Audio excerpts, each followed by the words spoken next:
Отче наш. У молитві я промовляю: «Нехай буде воля Твоя», але водночас часто кажу Богові: «Я хочу ось так». Як правильно вживати слова «Твоя воля» так, щоб не ставити Богові жодних умов? Що означають слова «Нехай святиться ім'я Твоє»? Я не розумію сенсу цих слів.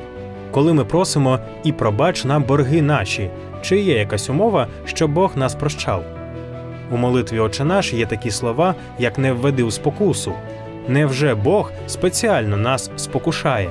Невелика молитва, а стільки запитань.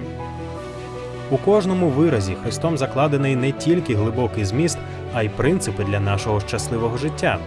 Приєднуйся до команди учнів школи Біблії. Переходь на сайт bibleavr.com і обирай курс «Отче наш».